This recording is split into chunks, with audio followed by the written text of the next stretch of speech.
And I was like, maybe, maybe perhaps, I can't figure this all out. Like maybe I don't got this. Like, I don't know who this person is. Maybe I could have been wrong. Maybe I shouldn't have done this. And I think one of the things that made me most aware was like, I started cursing in my head. Like I grew up not cursing. So my dad was like strong African man. Like he was like, education is a big deal. We don't curse because we have other better ways to express ourselves. And I started cursing. I was like, yo, if this Negro don't get the F out of my, like, I started cursing in my head. And I realized that things were worse than I thought. You called me the N-word in your head? Ouch. I'm not even allowed to think that word. You're not allowed, Kolter. No. It's like, divert your thoughts. Divert. When a song's playing, I don't even think that word in my head. Yeah. Good. I'm an ally.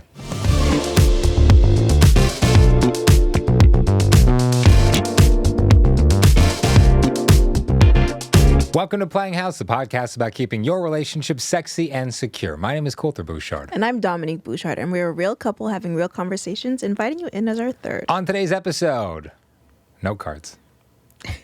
We got some note cards. So subtle. Our friends Sam and Jen got divorced and then started a podcast. What the hell is a conscious uncoupling? And does it make sense to stay with your ex if you don't have kids and there aren't any sexual benefits? No. And that's been our episode. Thank you for joining. PlayingHousePod.com. How you doing? I'm good. Tomorrow is Peter's birthday. Hey. We are celebrating Peter. He is sick for the second time in a week. Disgusting. Somehow. So gross. Always sick. What are you, a child? You in daycare? Take vitamins. He did pick up our child from daycare on Friday of last week. So he's a good man, Savannah. Maybe that's where he caught it. She wasn't sick. No, but like it's school. He didn't have to go into. Did you go into the school? Yeah, he shouldn't have gone into the school. Okay. Why isn't he allowed in schools? No. He's not? You're hearing this here first, folks. Peter is not allowed in schools. All schools. Not even just like this school. All schools. All of them. In the world. All of them, globally. Wow. Yep, it's known. Big groups of fish. Same thing. Not allowed near the lakes. Well, it's because it's a school of fish. Yes, I know. That's why I said lakes. Why do you think I said lakes? I don't know if you made the connection or not. How are you doing? Doing good. We had a weekend in Ottawa. That's what I'm calling it. Oh. Ottawa. So we moved on from Hotlanta to Ottawa? No. Hotlanta will always be here. All right? Ottawa, it was so cold. So why are you calling it Ottawa? My God. Yes, 10 inches of snow. It wouldn't stop. We had so much snow in the last couple of weeks, like across the southern Ontario.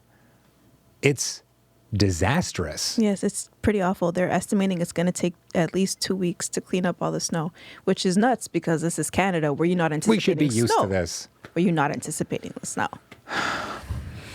But we push on. Unlike this next couple. Oh my gosh. Yes, we are having Jen and Sam, Genevieve and Samuel. They were married and now they are no longer married. And they started a podcast about it called Sam and Jen Got Divorced. Just sharing with their audiences what happens, how to identify the red flags, and in sharing what went wrong in their marriage, helping to save somebody else's. I think that's super dope. Nobody wants to work anymore. Oh my God, they're literally doing the work for us. If you're on YouTube, comment right now how long you think the marriage lasted. And it'll be a fun little treat later. Oh my goodness. Maybe it's more than you thought. Maybe it's less than you thought. And we're not talking about ours. We're talking about theirs. Yeah. Yeah. I think you meant hours, like HOURS. No, like it's a unified union. Yeah, between the three of us. You, me, and God. Period. Yeah. Are you ready to accept him into your heart? You ready to accept me where you fart? Let's get into the interview, y'all. Thank you guys so much for joining. I loved watching your podcast, Sam and Jen Got Divorced. So I would love to know a little bit more about your background. How did y'all meet? How did you get here? When did you fall in love? Like, what's the background story? How did you get here and how did you leave? Whenever anybody asks Jen how we met and how we fell in love, she cannot answer for the life of her. She does. I think she blocked those memories out, right? She remembers how we left. No. She remembers why we got divorced, but why we got married in the first place. I've not heard one good answer from her since 2015. Tequila? Wow. Maybe this will be different. Yeah, I think there is a difference between like how we met and then how we carried on in a relationship and then how we eventually got married. So I think there's just a bunch of, I think we met in a pretty unremarkable way. Like I was actually trying to hook him up with my bestie.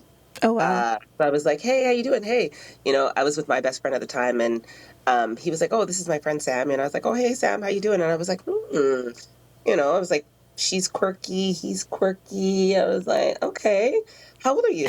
And he thought I was trying to check for him, but I wasn't. She's older than me. So I was like, let me see how old you are kind of thing.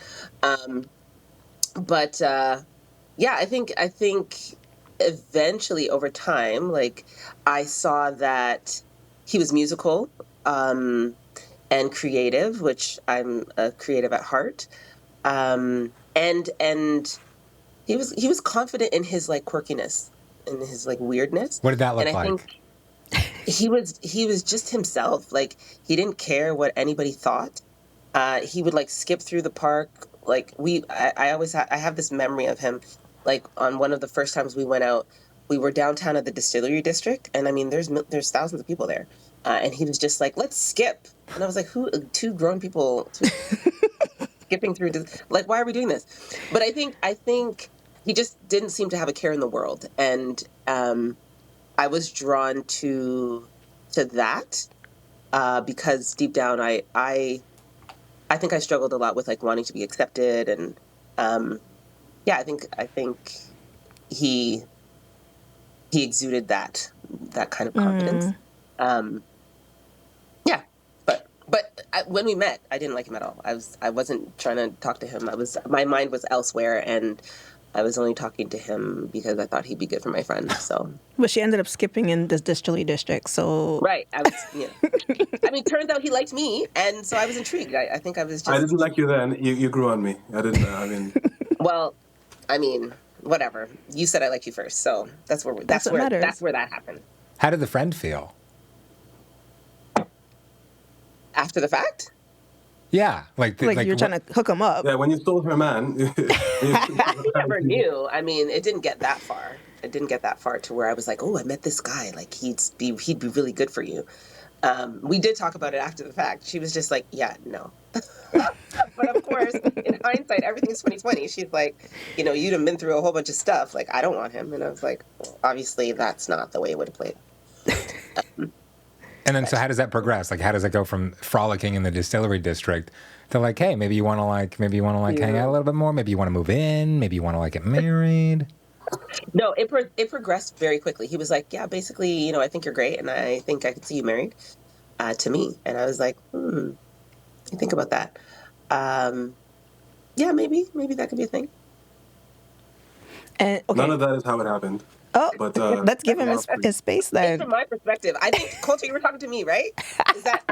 Was the question directed? No, I think I'm looking at my note cards right now. I think I'm just talking to myself. Yeah, no, it was directed at me. So from my vantage point, has anybody seen Vantage Point? I think the whole point is to tell the story from your perspective. I think, not sure. But from my perspective, it unfolded pretty quickly. And some of the thoughts and ideas I had about like getting married, and at that point in my life, I was like, okay, well, he wants to marry me. I think I should consider him. So that's how the conversation started and how the consideration started for sure. Sam, did you want to make your case? From your perspective, from your vantage point? The court recognizes the defendant. Right. Exhibit A, B, C. Would you like to send your supporting evidence? I'm less interested in telling my side and more interested in telling the truth. So I don't have to tell your side. I mean, we have your side, my side, and then the truth. So, I mean, if you have access to that, sure. Share with us. Kidding. Enlighten us. I think it's more a case of like semantics and probably the way that we frame it in our minds. So we met at first, I think it was 2013, and then we were friends in a friend group for maybe a year and a half or something like that, almost 2 years. And then Genevieve traveled a lot, which I liked as a person. I saw her as somebody who was physically attractive, good people. But there's a lot of people who are physically attractive and good people, right? It didn't mean that I was interested. What changed for me is when she went on a trip to a trip around the world. They were going to Europe. They were going to Thailand. A trip that she planned for her friends, and she invited me along. I couldn't go to Europe or Thailand, but I started in New York. So the first A little closer, right? Yeah, a little bit more cost effective time wise. Not as fun as Thailand. Food is not as good, but no offense, New York. So yeah, and then when we were traveling together, like that was when I saw some of the things that I'm the most attracted to, and that was, let's say, September of 2014. And then by November, I was trying to ask her on a date. She was kind of curving me, but eventually she asked me on a date. And even though she wouldn't call it a date, she asked me out for coffee, and then coffee turned into dinner, turned into a movie, turned into us sitting on my car talking all night. And yeah, that the kind of things, as she said, things move kind of fast. I kind of knew what I wanted and ran it by her, and then she thought about it and said she was down. Got the boss's approval. How did she curve you? What were some of the lines? What were some of the tactics? Yeah. So I asked her, I think the first time I asked her out from my perspective was like October 20th. And she was like, yeah, I'm studying. I'm in school. I'm busy until December 25th or something like that. I'm like, girl, if you wanted to see me, you can find time in between your courses to have a coffee or a meal with me. But I'm like, I was like, she's not interested. Like, if people want to see you, they'll make time for it. It's how I look at it. Fair enough. What do y'all think? Do y'all agree? No, that sounded like me back in university too. I told Kolter straight up, I'm like, you are not the priority. Like, I'm here paying money to get an education. Like, if I see you, cool. If I don't see you, it's because I'm in my books. I think the difference is, and no offense, I got the work done a little bit quicker. And What's that supposed to be? I mean, like within a couple of months of us meeting, you were basically living in my dorm room. Anyways, so the next Right? question. No, like her mom somehow. No. Her mom's like a private detective. Her mom somehow found I had like a landline in my dorm room. Every student did, and she found the number to that, and like would call and leave me messages and say like, "Where's my daughter? Like, what's going on?" You're making her sound crazy. And I'm like, what? Ma'am, I'm just trying to hook up with her. Like, Wow. Your daughter can't talk. She's got something in her mouth. No, Oh my God. it's my wife you're talking about. Also accurate. But so Sam and I, when we met, we were in the church together, and along with that Wait, story, which church? Because we've talked about a bunch of churches on this program. the final boss of the churches. The final boss of churches. Yes. Okay, so not the cult church. No. Wasn't The the cult, maybe the cult adjacent church. Aren't they all? But Ooh, cult adjacent. I was intrigued. Which church is that? Anyway, go ahead. so we met there. My mom used to threaten me. She'd be like, "I'll tell the pastor if you continue seeing this boy, whatever."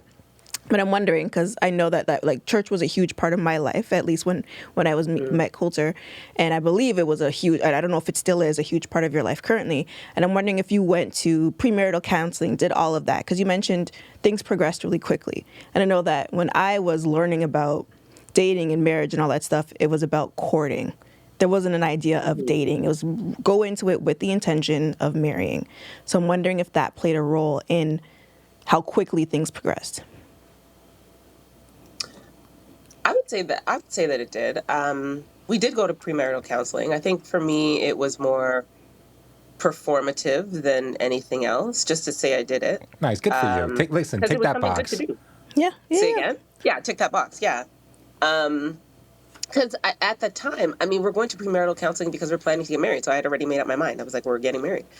And to work out the things that would make marriage good or better than, we could do on our own kind of thing. I think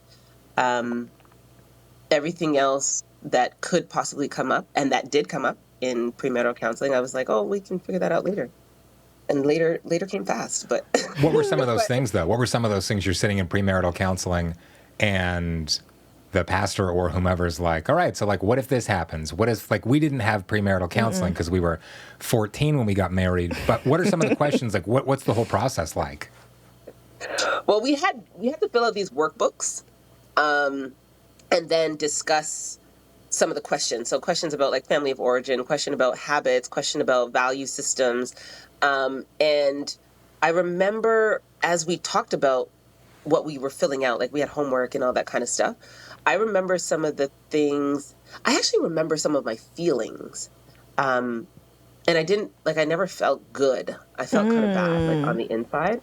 Because it's And I church? think because it's church. The air is just permeated with guilt, right? You're supposed to. Yeah, you're supposed to feel bad. If you're feeling good, you're doing something wrong. I don't know. It was, yeah, I don't know. It was kind of like, do you really know what you're doing and so on?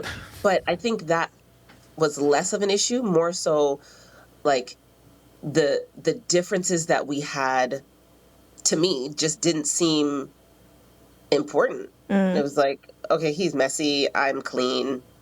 I don't know, he wants to be an entrepreneur or something, or live or do marketing. I want to work. Like they just didn't seem important. He wants to live and do missions. I want to travel the world and live a life of luxury and leisure. Like That seems significant. I'm not going to lie. Like, that one was significant. He wants missions. I want missionary. I want to go spend some money. But yeah, they didn't seem that big at the time. I think the only thing that I really thought about was he's very competitive. So he's like, he's like, I want to win. I want to be on top. I want to like do the things. And I was kind of like, yeah, I'm trying to leave and try to chill. Like, I don't know. I'm not confrontational. So I think that was the only thing that really came up, like in the marriage, that came up also in premarital counseling, like just our different styles of communicating. But other than that, we can work it out. First of all, I am much better than you at not being competitive. Okay, so let's make that He clear. says competitively. Okay. He won. You win. I think I have some gold stars around here somewhere. I can't remember where I left them. Offer him one or It's 3. been far too long. And they're scratch and sniff, too. Beautiful. A little treat for later. So what was your experience, Sam, with premarital counseling? Like, did you have some of the same reactions that you're hearing today? No, I think, like Genevieve says, I'm weird and quirky. I'm unique. I've never really felt like I fit in fully anywhere. As time has gone by, I've found more communities where I do feel like I fit in a significant amount and like I'm accepted and people understand me and I understand them. Like where? 2 examples. So my university crew of friends, all kind of Black, Christian, quirky for the most part. Yeah, we love each other. We get each other. That's number 1. Like, they're still my closest friends. Number 2, when I moved to Mexico, I lived in Mexico for a few winters. Damn. Oh, wow. Those people are all entrepreneurial. They're spiritual, not necessarily Christian. Different cultures. Good food. But good. Yeah, enjoy good food, and the way that they look at life, they're like it's about there's good benefit, this good balance of being extremely chill and extremely goal oriented and ambitious. So those would be 2 examples. But when it came to marrying Genevieve, like Genevieve had the most combination of traits that I liked out of anybody I had met, and traits that I thought I would fit well with. So there was still some examples in premarital counseling when I felt like, we are a little bit misaligned on this, but I also had the mentality like, in general, people shouldn't expect to be 100% aligned on everything. Yeah. And even because those people are still getting divorced, so why do if we have most of the same things in common, we're both purpose driven, we both love, cultures, multiculturalism, we both love Black culture, we both can get along with different groups of people, we both, like I felt like we had enough of a foundation that the things in premarital counseling that came up that were different didn't seem like a red flag to me. I'm so curious if, in hindsight, and yeah, we're obviously going to get to hindsight eventually, but just because we're on the topic of premarital counseling and you're noticing that there are certain things misaligned for somebody who is going through premarital counseling right now, would you say that those are warning signs, or do you still believe that, like, yeah, you're going to be misaligned on some things? It's not that big a deal.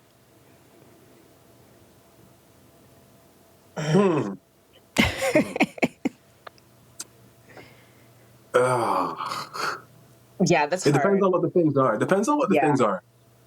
Some things are a bigger deal than others, and some things are bigger deals than other things for different people, right? Some people are going to divorce you if you're too messy, right? Fortunately, that wasn't Genevieve's reasoning, but Fortunately and for some me people are going too. to say, Truly. But if you're the kind of person who they should ask questions like, if you're watching a Netflix series together, will you watch ahead without the other person? Absolutely. Right? Because that indicates, and you will. I will. That indicates, I think, someone who is completely bereft of character. They should also ask, okay, do you know how to commit to a Netflix show and finish it on time? Or are you going to try to watch this 6-episode season over a 2-year span? Maybe they should ask if you're addicted to being rude. So what were some of the other questions that they asked? I'm just taking in the fact that Netflix shows have a timeline. I thought they were on Netflix in perpetuity. Yeah, thank you. That doesn't mean you watch them in perpetuity. That means you watch them quickly so you can watch the next season. Says the woman who's watching Scandal for the 15th time, but okay. And And liking it. period. Take notes.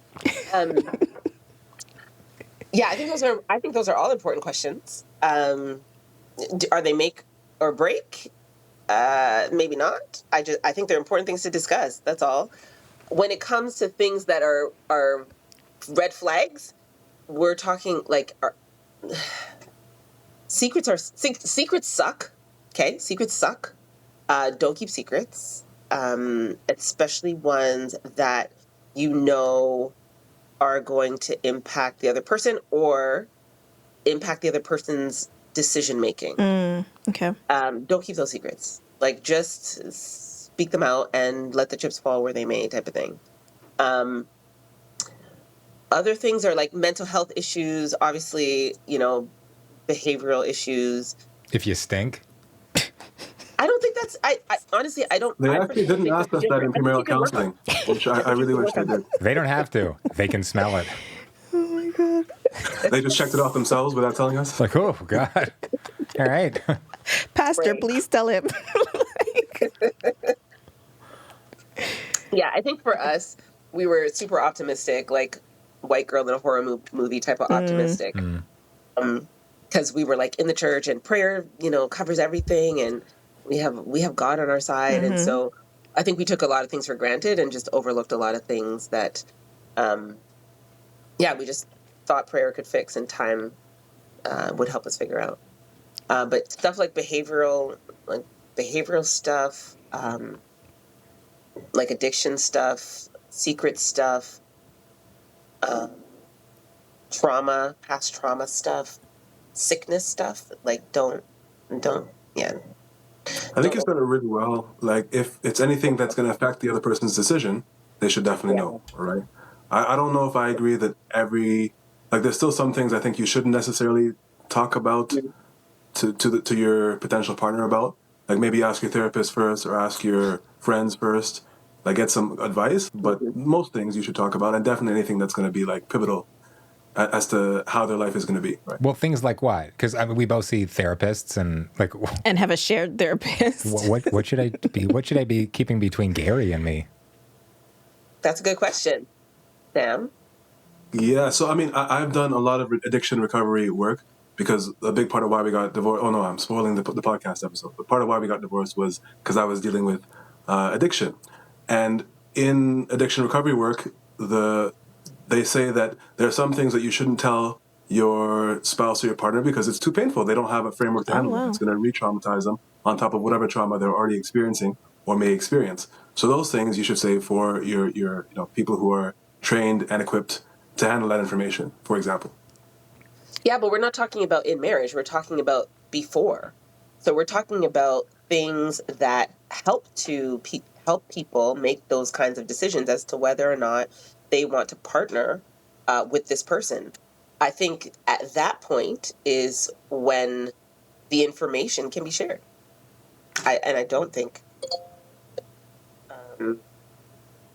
the person who's holding the information I don't think that person can make the decision for the other person as to what is going to be traumatizing or what is going to be relevant and valuable for them to make the decision. So it's kind of like when you buy a car, they have laws now that you have to disclose like Carfax or like, every single like hidden fee. Mm-hmm. You want to know the hidden fees up front. You want the final sticker price. 100%. Yeah. Yeah.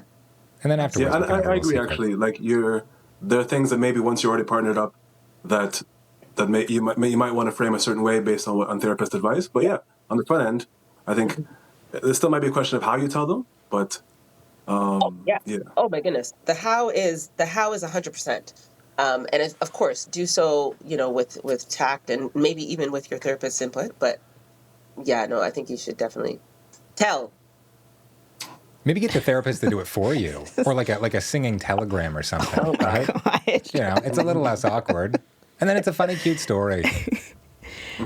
I'm addicted to meth. Addicted to meth. Like that.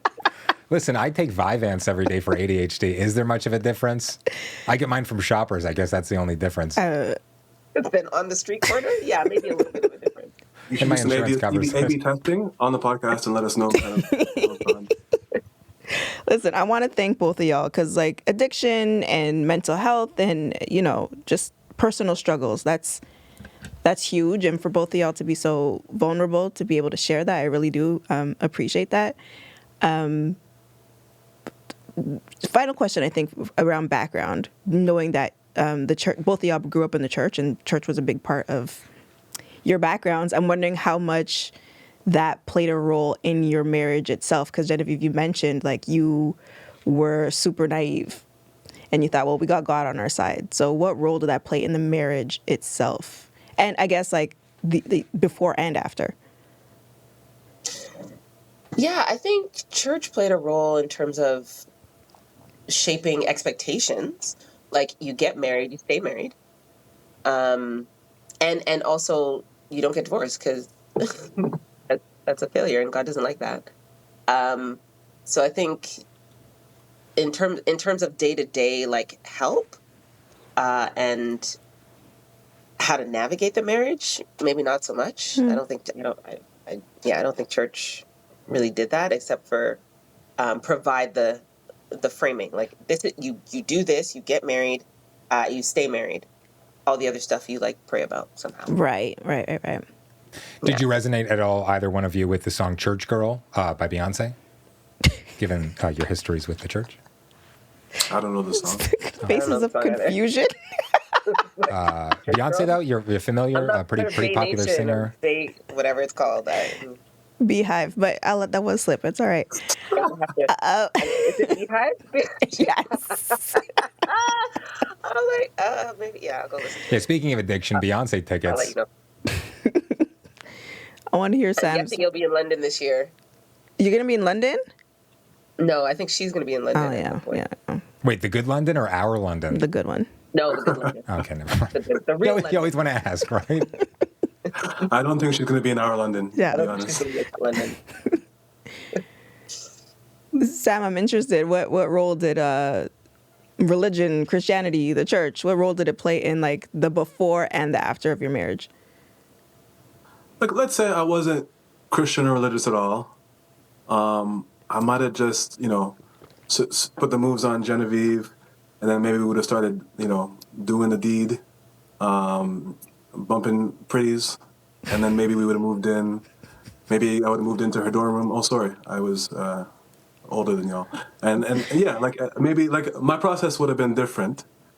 So, like we did nothing until our marriage. Well, we did nothing. We didn't do the bigger things until our marriage. You did like some hand stuff and some mouth stuff. Oh my God. Genevieve, do you want to elaborate? The next step.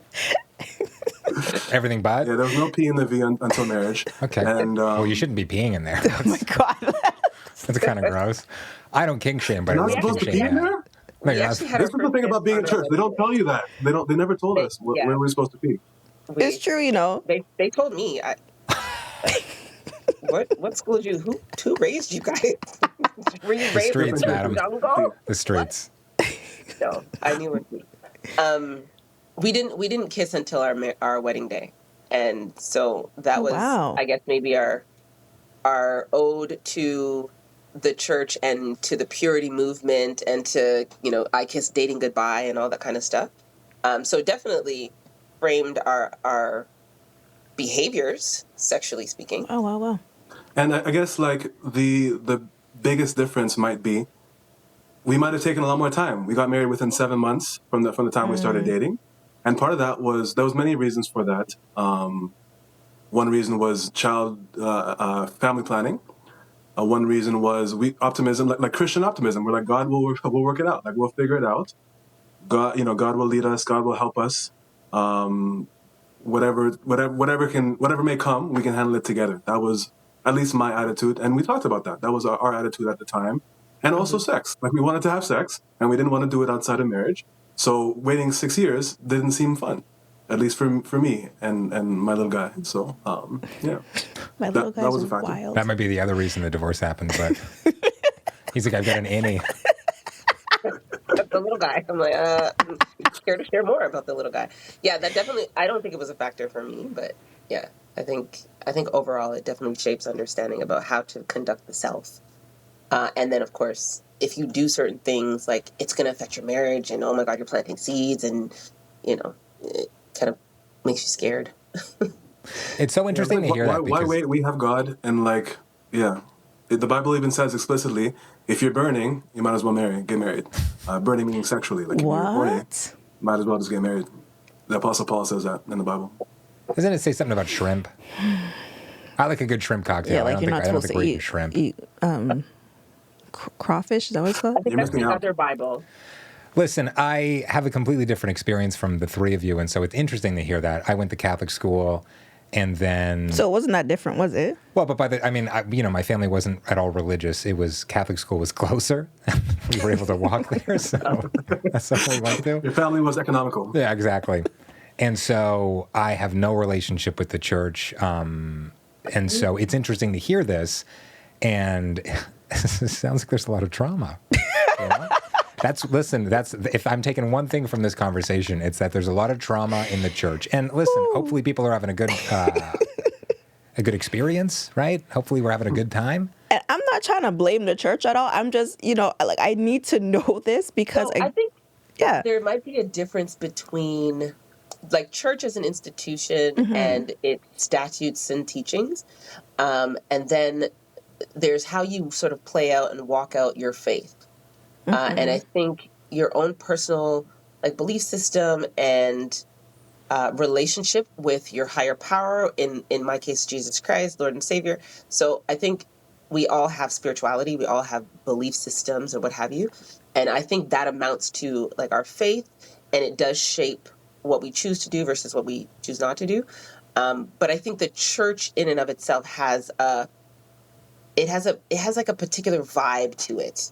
And I think if we subscribe to church without developing a personal faith, then we can be in trouble.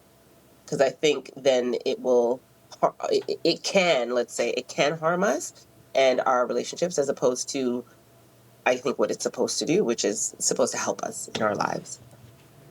So Yeah, I look at it like, we were raised by parents. Our parents did some nonsense and did some good stuff, and generally we were okay, right? Ideally, they did more of the good stuff and less of the nonsense. Same thing with education. Like we went to school, right? Y'all went to school for, I think, radio and television. You learned a lot of nonsense and stuff that's irrelevant and wasted your time to some degree, but also learned some good things that are being used today. That's how I see church. Like they're humans who don't know what they're doing half the time, and a lot of the time it causes genuine harm and genuine trauma, and a lot of the time it causes genuine, strength and wisdom and hope and mixed bag. Yeah, I just think that as a kid growing up, and we're going to move away from the church very soon. This was not supposed to be just a breakdown of Christianity at all. Church sounds great. It sounds like there's always a ton of tea going on. It sounds like listen, I'm a big gossip queen, so can we start going to church, please? God. Come on. All that to say, like, I didn't know that you could question the church, that you could question the pastor, you could question their teachings at all until I was a grown-ass woman, and I was like, wait, what the hell? Okay, we're going to move to the next section, which is talking Also about church. Church part 2. we're on church. Kolter wanted to call the Church theme. basement. Kolter wanted to call the theme "Saying I Don't," That's cute, right? It's fun. which yes, it's very cute. But we want to talk a little bit about like the unraveling, I guess. So like, what were there signs? Did it happen quickly? Was it one particular moment? Like, what started the end, I guess, of your marriage? I'll go first this time. Our experience was very different, as you'll hear, but so once we actually were married, living together for the first time, building a life together, sexual together, everything, it was harder, much harder than I expected. It was much more difficult. And specifically, when you're living with somebody and you're married to somebody, let's say the first time you leave your socks on the floor, they might say to you, "Hey, babe, do you mind just moving your socks off the floor?" And you're like, "Sure, babe, no problem." And then the 10th time, they don't say it so nice, right? And maybe you don't respond so nicely either, depending on your mood, depending on everything else that's going on in your life. And then resentment starts to build up both ways. I was feeling like, why are you making a big deal out of this? Like, I'm a good husband in all these other ways. And she's like, why don't you care about what matters to me? And that happened in so many different areas, in so many different ways. And it built up, again, speaking for myself, a lot of resentments and a lot of bitterness and a lot of feeling rejected and neglected and hurt in ways that Jen was probably not even aware of. And there was also a sense of despair because I didn't believe in divorce. Still don't really, but that's another question. That's another story. And I was like, this is how my life is going to be forever. There's just going to be more and more disappointment, more and more rejection, more and more not getting my needs met, more and more little things being made into big things. And I just wasn't happy. And so there were issues that I had struggled with that I didn't know were addictive, that were just like things that I did sometimes or things that I had done in the past that I'd stopped doing. And I began to turn to them in an addictive way as a relief. And that began to be a regular part of my life. And that made everything worse. It made our finances worse. It made our interactions and our connection worse. It made everything worse. So that was, again, I didn't see this. I saw this as like, this is not great. I'm not enjoying this. Everything is terrible, but it's, with time, we're going to work it out. Our marriage is not great, but, it's only in our first year. We'll get better. And that was kind of my lens as to things. They were unraveling, but I was like, they're going to re-ravel themselves at some point in the future. I think Genevieve looked at it differently. Yeah, I would say that in dating, actually, things slowly chipped away. Like if I look back, like it was during that time there was a lack of the emotional safety and unmet needs. All of that was starting then. Some of those like unspoken resentments. But I think when I look back, one of the defining moments was like the day after we got back, and we had like some disagreement that I thought was small anyways, but it turned into this like huge thing. And Samuel just like blew up, exploded, started to like raging. And I was like, maybe perhaps, I can't figure this all out. Like maybe I don't got this. Like, I don't know who this person is. Maybe I could have been wrong. Maybe I shouldn't have done this. And I think that's what got me sort of thinking in that way. Like, okay, I need like something else to help me. And I think one of the things that made me most aware was like I started cursing in my head. Like I grew up not cursing, so my dad was like strong African man. Like he was like, education is a big deal. We don't curse because we have other better ways to express ourselves. Not always. And I started cursing in my head. Right? Yeah, I mean, people do it, but I didn't grow up cursing, and I started cursing. I was like, yo, if this Negro don't get the F out of my, like, I started cursing in my head, and I realized that things were worse than I thought. You called me the N-word in your head? Ouch. I'm not even allowed to think that word. You're not allowed, Kolter. No. It's like, divert your thoughts. When a song's playing, I don't even think that word in my head. Yeah. Good. I'm an ally. Sorry, you said when you got back, the day after you got back from where? Yeah. The church. From our wedding. Wedding, okay. Oh, actually. I think so. The first Sunday. It's like if the Titanic sank like 2 seconds after it pulled out of the harbor. Oh, man. Laughing is crazy. Oh, what a wild time. Yeah. It was essentially like a premature ejaculation of negative feelings. Which I'm not even allowed to think that either, so. You really aren't. Couldn't be me. Okay, did y'all try couples therapy, mentorship, or any other forms to support to save the marriage? What worked, if anything? Did anything If you No. tried that, was there anything that We're brought here, relief? so I don't know. Well, like during that time where you're like, I can't make it to the next day, and then it was like, oh, you know what? Maybe there's a chance. Like, was there anything that actually brought a level of relief, or was it all just like, yeah, this is not meant to be? Obviously, knowing this where it ended up, but was there any support that you found? Yeah, it's funny that you say that. Like, we did a lot, but not during the marriage. We did a lot, in my opinion, sorry, we did a lot after I said I don't. Like, when in my mind, therapy, church counseling, um, Samuel like bought me books to read. Like, read this book. And we had a lot of like, conversations, real talks. But that again, that stuff only happened after I had already decided to leave. And I think that stuff only works when two people decide that they want to stay and they want to, make the relationship work. But at that time, it was like I was too hurt. I was like, what you're not going to do is run over me with a Mack truck and then ask me for blood. Like, no, this is over. And so, I mean, we can do this so that we can end well and all that kind of stuff. But like, I'm out.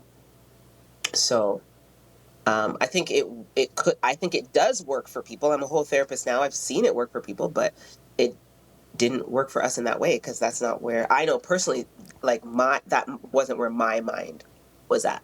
So then, Jen, would you say that like making the decision that was the relief for you? Like, how did it feel when you finally made that decision? Ooh.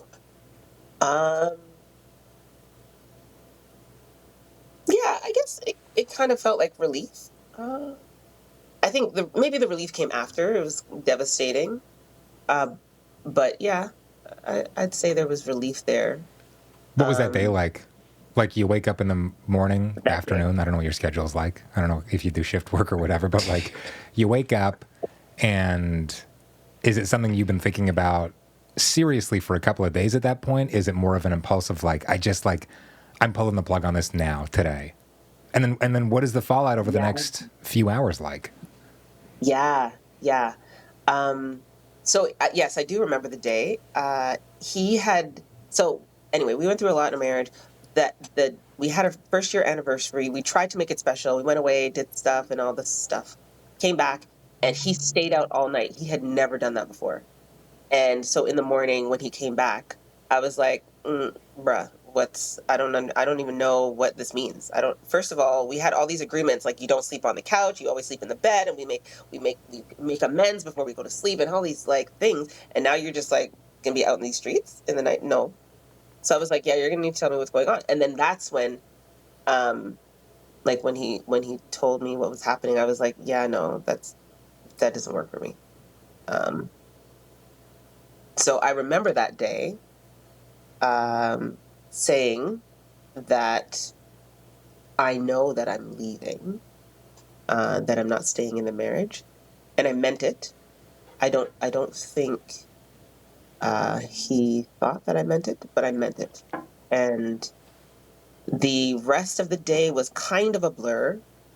I just remember being very sad. A lot of adrenaline? No.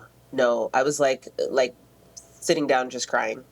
It was just, man, this is it. Like all the things that I had thought that throughout the year that we had been struggling, all the things finally culminated in this. Like all the things that I had felt, all the ways in which I was questioning, all the doubts that I had, all the wonderings, all the like icky, terrible, violent, horrible, like all the moments have now come to this. And this is like worse than it all put together. Like it was like a deflating of a balloon. It was like, yeah, this is done. And Sam, what was it like for you? Jen had said you didn't necessarily believe, or she didn't think you believed that she was serious. What was that day like for you?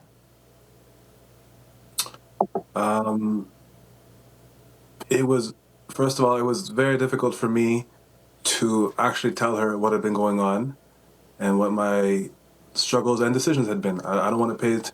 I want to be like equitable in the way that I'm painting it. Like there was things that I was struggling with as a result of compulsion that I didn't know how to stop. And then there was decisions that I was making. Both of those are true. And I have to take responsibility for the decisions. my decisions and actions, right? As any human should. But yeah, so I felt like I didn't want to tell her everything. I had been lying all this time, but I was just like, it's time. Like to get there, it took me like maybe 45 minutes of like saying nothing. She was like, "What's going on, Samuel?" And I just didn't say anything. And then eventually I told her everything. And yeah, her response, I think the first thing out of her mouth was, "I love you, but I won't stay with you." And how I felt, her saying that, like, I'll be honest, I know this is an intense moment, and I don't want to make too light of it, but I'm going to make light of it. Genevieve was kind of flighty in general. Like Genevieve, in my mind, and in dating and marrying her, she was always the type to be hopping out of things and hopping back in, and like, like, I don't, I'm not interested. I want you to date my friend, but oh wait, you want to come for coffee? Oh wait, no, I can't, date you because I have school. Oh yeah, let's get married in 6 months. Like she was just always, like I just kind of built that into my understanding of her personality. So when she's like, "I love you, but I won't stay with you," I'm like, "Oh, that's the latest." I heard that before. I heard "I don't want you" from her before. Damn. Even in the marriage, sometimes she'd been like, "The marriage is done," over something that I thought was small. And then the next day she's like, "I'm Never. sorry, You say this Daniel. all the time. I'm That never sorry." happened. Listen. This is an absolute like retrieved memory from a sitcom. That never happened. This was season It 3 of Home happened Improvement. Home improvement. Come with this thing. I don't know, but I know that never happened. You always say, "Oh yeah, like in months and days and whatever." You'd be like, "Oh, you're leaving." I'm like, I never said that. No. You said it once, and Kolter, due to my I pigmentation, said I it didn't get once a when chance I to meant it, watch. and I was like, I "I'm didn't get a out," chance to but watch not Home Improvement due to my melanin, but I think I'm trying to think of another. Well, I'm pretty sure example. Dominique had a pretty big crush on one of the Jonathan kids. Taylor Thomas. Yeah. You know what? Let me out myself. That's why I'm with you at the end of the day. Jonathan Taylor Thomas was my childhood. You're Absolutely. welcome. Eat your heart out. You're welcome. And Tim Allen used to be Let's a huge not. cocaine addict, so Did he? yeah. Like true story during his time on TV? Yeah, well, I don't know. I read an article about it. So, and he was busted for a bunch of coke in like the 70s or whatever. So, yeah. Anyway, like Sam was saying, a very, very intense moment here. So, I was, yeah. So when she said that, I just kind of, she said it differently than she'd said anything else. Like it seemed serious, but also like we talked about us being the type of people that would not put up with, that could endure anything together. Like that was important to me, pre-marriage. Like she seemed like she was ride or die, to use the cliche, and so I didn't really believe her when she was like, "I'm dying right now." Like I'm out, right? And we took that day apart. She went and saw one of her friends, and I went and saw one of my friends. And I think both of us kind of asked, "What do I do?" And her friend said, "If he asks for help, help him. If he doesn't, leave him." Do you remember that, Jen? No. and Jen, was this the friend that you originally stole her man? I don't remember going to see a friend that day. I remember going to McDonald's. What'd you order? Oh my, no. I don't know why. Anyway. Maybe Ronald McDonald told you if he asked for help. Yeah, I don't remember. I was chatting with Grimace about it, and big purple guy. Yes. I don't know. It's like, I need a The Happy Meals these days, the advice on the inside is intense. yeah. But anyways, from what I remember, she a friend of hers, a little bit older friend, had said, "Yeah, if he asks for help, help him. If he doesn't, leave him." And then I went to a friend, and my friend told me, write her a letter. Like write her a letter saying how you feel and how sorry you are, and I did. And then that started off a period of like maybe 5-6 months of us like being in a weird place where she was helping me with addiction recovery. But still not really like fully committing to the marriage. Yeah. Jen's making the face. Yeah. Yeah, I don't remember that at all. I remember taking that day and crying, and then we made some decisions about how we were going to part ways and leave the space that we shared together. But I don't remember saying anything to anybody. I'm pretty sure I didn't say anything to anybody until a good while later. Like I wasn't at the place where I was willing to share anything. So I don't know. You have to tell me about what you remember. That conversation. Yeah, and this, our memories are like sometimes. This is the thing. Sometimes Genevieve, I tend to remember in some situations a little bit more about specific details of situations. Yeah. And also, I mean, maybe what we think we remember happening on that particular day happened a couple of days afterwards, or it's more of like a composite memory of a few different things that happened, and just like a general recollection of how you felt, maybe. Yeah, maybe it was a different wife. I don't know. Like it's hard at this point now. It's in the multiverse. I've only married one wife. Now, how do you go about, like you hinted about, separating, leaving your physical space? What's the social life like afterwards? Is it like, okay, let's maybe rock, paper, scissors for which collective friends we get to keep? Is it, how do you break the news to your family? Like, what do the next couple of months look like?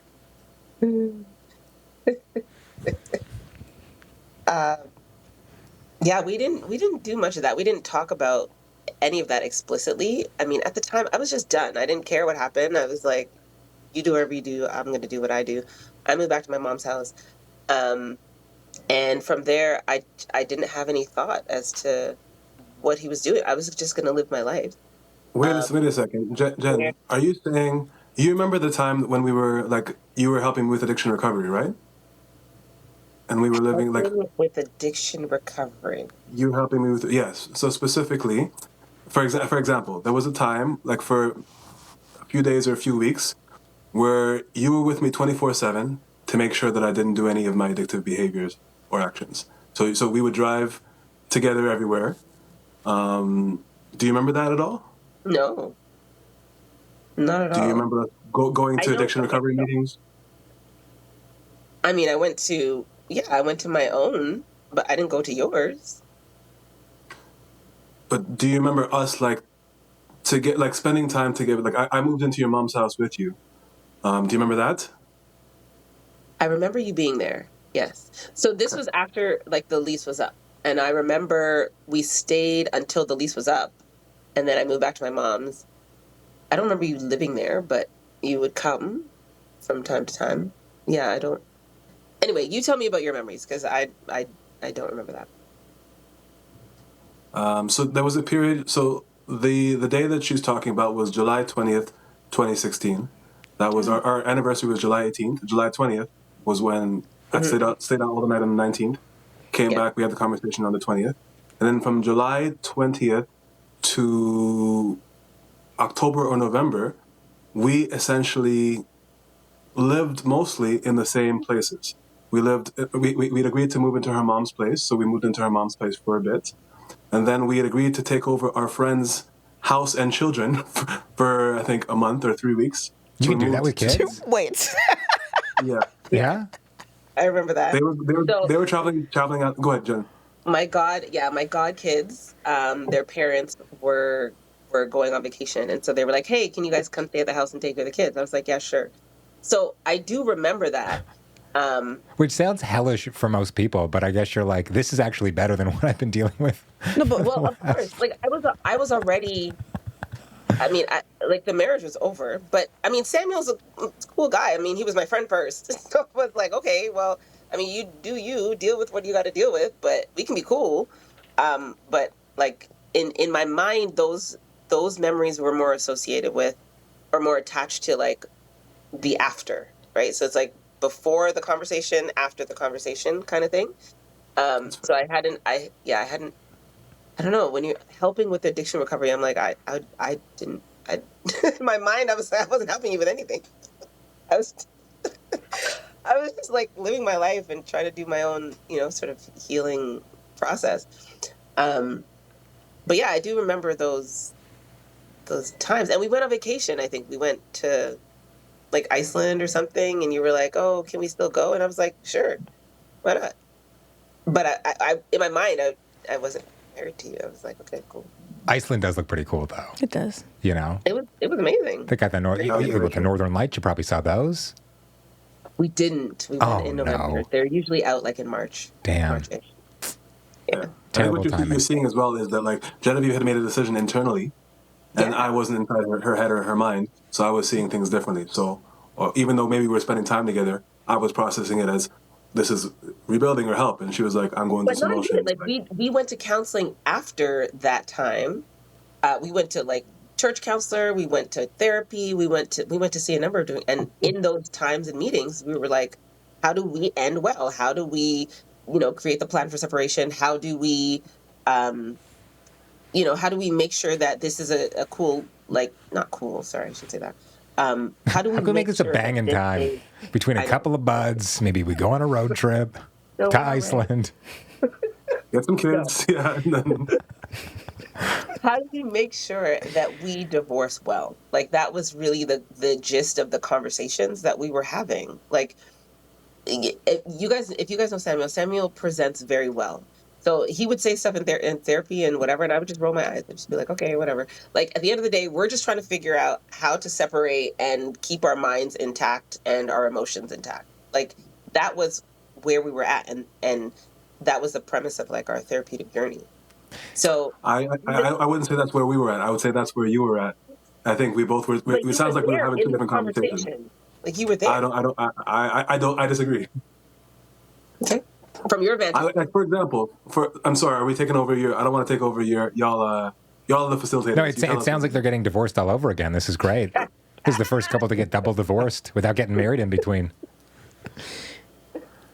Because I'm like, well, we were done, but from Sam's vantage point, obviously things were different.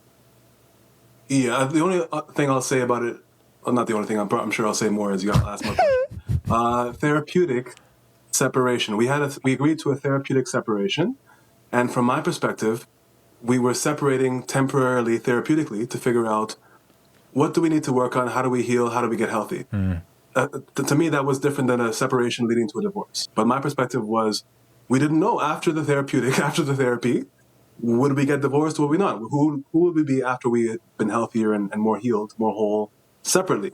Would we still want a divorce or would we want to come back together? So we both agreed that that's the term that we used. I think maybe what we expected was different because internally our states were different. Genevieve, I think, was done. And again, maybe I'm sure she expressed that in different ways many times. And in my head, I heard what I wanted to hear, which was, maybe if I try harder or things will change again or whatever. And I'm sure I expressed that, we're working towards reconciliation in some form. And Genevieve processed it in the way that made sense to her at the time. Well, you're both hurting so much, right? And it's clear you both wanted different things at that time. And it's one of those, and we all do this in a million different ways, where you're like, let's go off vibes. Let's see what's going on. Let's see. Maybe you change your mind. Maybe you don't. Like how many couples get married? One person wants children, the other person doesn't. And they're like, we'll figure it out eventually, right? Sounds like it's maybe a similar kind of thing. Mm-hmm. I'll say this. So you mentioned the term, what was it? Therapeutic separation? Is that the term? Okay. It's like gasified divorce. Yeah, it means very modern. So they also have a new term, conscious uncoupling, and it sounds very similar, where it's like you're both almost working with a death doula because you know what's coming to the end of it. Like you're working with your therapist, counselor, whomever, because you know you're coming to the end of it. You're winding down. Sure. Very well. I like that perspective. Like a living funeral. Okay. Death. Really digging into this death analogy. All right. So I'm wondering, like, what was the process? Like, what did the conscious uncoupling or therapeutic separation, like, what were the steps? What was the advice they gave you there? I mean, we could talk about therapeutic separation, but I think Genevieve was doing conscious uncoupling and I was doing unconscious uncoupling. Because I didn't know, as we talked about, I didn't know. And because I was napping I a was lot. getting uncoupled. I thought we were figuring things out. I mean, okay, so yes, conscious uncoupling sounds fancy. But for me, I think it was more, let's try to minimize the damage as we part ways. Like, my mom and dad divorced. when I was a teenager. Lucky. And I know divorce has an impact on you. It can change the way you present, the way you are, the way you dress. And I was like, who wants to walk around like broken and bitter? Like that's not a way to live. That's not what I wanted to sign up for. So I was like, let's give ourselves a chance to be as free and healed or whatever as possible. And I think the leaning into the therapeutic separation and counseling and all that stuff after the fact was where my mind was going. I was like, let's do it well. But I don't know. I feel like we were both conscious of that because we had conversations to that end. But also, to what end was this whole thing? Was it for closure? Was it to remain buds? Was it to... Yeah. Like what are you hoping to get out of this? Because I would imagine for the vast majority of people, you split up, you spend all of your money on lawyers, attack the hell out of each other, and just punish each other. Like, as much as you loved each other maybe during the marriage, you are putting that much effort into like trying to destroy this other human being. And so it's interesting, number one, to hear you do the complete opposite of that. But I'm curious, like, what was the goal? Yeah, again, I think I just wanted to heal well. Personally. And I didn't want, I didn't really have a thought. I mean, obviously I want Samuel to do his own healing and to heal well too. But to remain friends or anything like that, absolutely not. I mean, we didn't talk for years. We weren't friends. Oh, wow. Like the shift happened last year. I was doing my relationship series podcast and I was doing a segment on divorce, and he had contacted me a couple of days before I was recording that, and to say what? we had a conversation, and You're I was so like, hey, nosy. come and... Well, she brought it up. What did he reach out? Sam, what'd you reach out and say? Oh, there you go. I said in Spanish, tengo una pregunta. I have a question for you. So I said, can we talk? I have a question. So cryptic. And then she's like, sure. And then we set up a video call. Well, what did you want to ask? You're so nosy. They brought it up. It's on the table. I had seen that she was posting on social media, sharing more vulnerably about her divorce and her experiences. And I saw that she was Not also about trying my to... divorce, about relationships and life. Sure. We hadn't got to the divorce yet. Well, I think I saw the word that you said, having gone through divorce, like that was maybe a phrase that I saw. That was the episode that was coming up. Okay, so would you call that about your divorce or... Well, you said I was posting, and anyway, go ahead. Whatever. You saw the ad for the episode coming up on divorce. Yes. Y'all see why I file? No, I'm kidding. Oh my I God. think we're about to file for a third time. But in general, triple divorce in history. Say it again? I said the only triple divorce in history. Go ahead. I had seen her social media presence increasing, and obviously I'd seen that her desire was to have like a positive impact as a result of the things she'd gone through. That was my interpretation of what I saw, and I was in the same boat. I had been more public, not just on social media, but in real life about the things that I had gone through and been going through, as I had experienced a lot of healing. And I was just like, I want to make sure that the question was, is there anything that I can say that will make you feel dishonored or disrespected or be TMI? Like anything about our experience that would be hurtful to you or harmful to you or like negatively affect the way that you feel about yourself or about me or about our marriage. So that you could go in and do that to really hurt her? Guys plays the long game. I respect Exactly. it. I respect the hustle.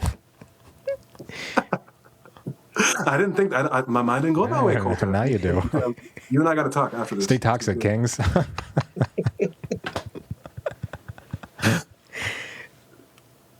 But so that was the question. I was just like, is there anything that I shouldn't say, basically? Great. So why the podcast now? It took you all didn't talk for years, and then you reconnected as Jen got more vocal, and you got more vocal, Sam, in your personal life as well. Why the podcast? Yeah. Okay. They wanted a HelloFresh I don't know. I was sponsorship. like, Samuel, do you want to get that? I think our answers might be slightly different, but also the same. So go ahead, Jennifer. Sorry, go. Well, whenever I know people ask this question, and it makes sense to ask this question. Like, you guys don't have kids. You don't have. I mean, why are you guys even talking? You don't need to. And I think it's because we've normalized like really petty, messy types of breakups. And I personally, I'm not an advocate. I don't really celebrate that. So I usually answer with like, why not? Why not the podcast kind of thing? But I think Samuel and I have a very unique opportunity in doing this podcast because, I mean, we're not the only ones navigating grief and divorce and whatever, and trying to grow out of it and live our lives, right? Like I think we exist to shine a light on the fact that you can do this differently. You can do this well. You can have, the hard conversations, and come out in a way where you can renegotiate like your relationship type of thing. I think we're modeling like healing out in the open and helping others to see a new way of doing life after a breakup or after a separation or after a divorce. And I don't know. It's when I look back, it's sort of like a way to let people know that they're not alone in it. And people can get through it. Like I think, I mean, a podcast is a lot, but it's not a little. Who does relationships? Say again. It's not a little. It's definitely not a little. Now we threw this together in 10 minutes. There's never any arguing. Right? We're always on time for everything. It's great. Immediately. Yeah, I don't know. I think it's I talk a lot about relationships. I'm a whole therapist out here. I've been doing the work for a long time. And I think a lot of the work that we do, sometimes we think we're healed, we think we've grown, but a lot of that is born out in community, in relationships with other people. And I think if I'm saying, hey, we can have revolutionary relationships, we can have difficult conversations, we can apologize, we can forgive, we can move forward, we can let go, we can grieve, and all those things. Like, I need to be able to demonstrate that in my own life. And, I mean, obviously this is a relationship that was like terrible. And I mean, not all terrible, but it was very, hard relationship to be in. And a lot of things happen. And I think it's today is a reflection of the process that you can take yourself through in order to revisit and sort of test out all of the skills that you've now learned or all the ways in which you've now grown. And I think I can do that with this podcast, just sort of showing people like, hey, we can actually renegotiate relationship and do all the things and come out with something that's cool and fundamental and helpful. And I don't think you need to have kids to do that or to stay connected. And I think we're actually really clear on the boundaries now. Like we're safe and different in a way that we weren't back then. And I think even just demonstrating that, like, you can put boundaries in place and you don't need to have the same kind of relationship. It doesn't need to be a romantic relationship. It doesn't even need to allude to a romantic relationship at all. Like, it can just be what you guys need for it or want for it to be now. And we are doing what we love to do. We're helping and serving and adding value to other people. And that can be enough. It doesn't need to be like, oh my God, are you guys getting back together? Yeah, we're getting back to this. The whole point. Like, it doesn't need to be all that. Would be very funny though. It would be yes. Very, very funny. They have this merch. Yeah. But yeah, it also can just be what it is now. And I think a lot of people get too caught up in like, it's like black or white thinking, like it has to be this or it has to be that. No, it doesn't. Like, it is what we have made it today. So yeah, why the podcast? Why not the podcast? To piggyback on that, there's nothing that Genevieve said that I disagree with. I wholeheartedly agree with everything that she said.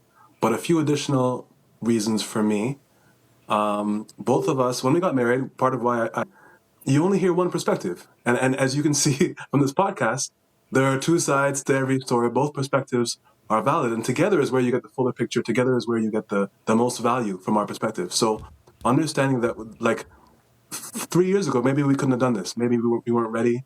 But understanding that there was a time when we actually could get along, when we actually had done enough healing and enough inner work to be able to articulate what had happened then and what was happening since. We're like, listen, we love to help people. There are people right now whose kids are suffering because they don't know, they're divorced and they don't know how to talk to each other, and their kids are suffering. There are people right now who, if we don't speak and don't share, are going to make the same mistakes that we made, right? And these are all incentives from our perspective for us to, like, work through the awkwardness, right? Learn how to engage with each other and create a product that can actually deliver unique value that we haven't seen ourselves and that we wish we had when we were going through some of this stuff. Isn't there also something to be said about misery loving company, though? Oh my God. Just from a purely cynical point of view, if I may. Maybe make it worse for the people who come after you. Just pull that ladder up right after you. Also, there's a sense of superiority in that most couples are not going to divorce and be able to, like, start a podcast together, be able to go around sharing, like, such an explicit look into what happened in order to build somebody else's relationship up through, you know, the things that didn't work for you. I think, like, that there's a level of bragging there. It would be my headline on LinkedIn for sure. I think you're right in that. I don't know if it's bragging more so than it's like offering hope. Like, it's actually possible to do relationships well. You don't need to have, like, toxic, crazy, you know, traumatic experiences in relationship where you're acting nuts and they're acting nuts and it's petty, and it's like, you really don't, regardless of who it's with and regardless of what's happened, what they've done to you, what you've done to them, you actually can recover, you actually can repair, you actually can reconcile. It doesn't mean you need to go to tea with them every day. It doesn't mean you need to remarry. It doesn't mean you need to be besties again, but you actually can live in a space where you are free. You're doing your values, you're doing your thing. And you know that you don't have aught in your heart against anyone. And you've done your due diligence to apologize if you've offended. Like, you can actually live on a level and experience relationship on a level. I call it revolutionary. That is revolutionary. Why? Because it's so countercultural. It is counter this, like, this stuff. I don't even know, this whole, like, dating stuff that's going on now. Esther Perel calls it dating in captivity. Like, it's not. The stuff that we allow, the stuff that we've normalized, the stuff that we've celebrated in relationships, struggle, love, and all this kind of, like, the ways that we treat each other, like, we actually don't have to do that. We don't need to subscribe. And I think we demonstrate that and give people hope, because a lot of people are walking around struggling. They're sad, they're depressed, they're low, they're, like, anxious, they're all these things that deplete their ability to live life well. And it's because their relationships suck. Like, we're doing this whole trash relationship advice stuff. We don't need to do that. We can do life better. We can do relationships better. And I think for us coming together, yeah, okay, maybe bragging rights, like, yes, you know, we learned how to renegotiate our, yeah, okay, but at the end of the day, we're giving people hope and we're showing people, like, it's possible to do life better regardless of what has happened. Yeah, people shouldn't be subscribing to the pettiness, but they should be subscribing to your podcast. Where can we get more of the two of you? That's how it's done, people. You can find us anywhere: YouTube, Spotify, Instagram. Sam and Jen got divorced. Jen with a G. Sam and Gen got divorced. That's where we are, everywhere that we are. OnlyFans? I'm just kidding, folks. It's been God. a wonderful time talking with you. I a big thank you from me. I really respect what you're doing. I think it takes some big balls to do that. You're vulnerable and you're helping a lot of people. One day, maybe us. Who knows? We'll see. Wow. And that went completely over my head too, eh? It's because you're so short. I just want to say I love you guys. Thank you so much for just being you guys, and for having this conversation with us. Like, you guys are actually inspiring me. I love to see you guys interact. And I want to say this, like, we are actually for marriage, even though we got divorced, and we're trying to help people who got divorced. We're actually we love marriage. We love covenant. We love seeing people stay together, work it out, you know, do the hard things. and come out on top. And you guys are showing that to people every day. And so shout outs to you guys. Thank you. Thank you. The act is working. Nice. Look at us. Look at us. Wow. That was great. Love is alive, everybody. Not with that couple, obviously. So what kind of... Ours. I'm talking about ours. Our love. I think it's really admirable that they've taken their time. They stopped talking for a few years. They've done the personal work. And now they have this platform where they're so damn vulnerable. Like, that's pretty nuts. Yeah, he and she, they talked about some stuff. They put it all on the table, bro. I was like, hey, want to come on our podcast? And and I kept sending them questions. Like, if anything's off limits, They're you like, let no, me know. it's all good. Like, yeah, we'll take it from here. They're like, this is all you got? LOL. Waiting. Yeah. Follow this man at Kolter Talks across TikTok, Instagram, Facebook, all the places. And this woman right here. Thank you. At Dom.creates on Instagram, because someone else is a Dom Creates, I guess. Don't follow them on Instagram. And Dom no dot creates. Just Dom Creates everywhere else. TikTok, Pinterest, YouTube. I was supposed to say that part. You just jumped in. Our website, playinghousepod.com/shop. Don't waste your time with any other part of the website. Just like give us your money. That's all we want. Unless you want to submit a question, in which case you can go to playinghousepod.com/shop mailbox. And it's also there. Okay. Yep. Still there. Yep. Any item you purchase in the memo, you can write your question. There's a strict 40-character limit. You make us sound so broke. Bye.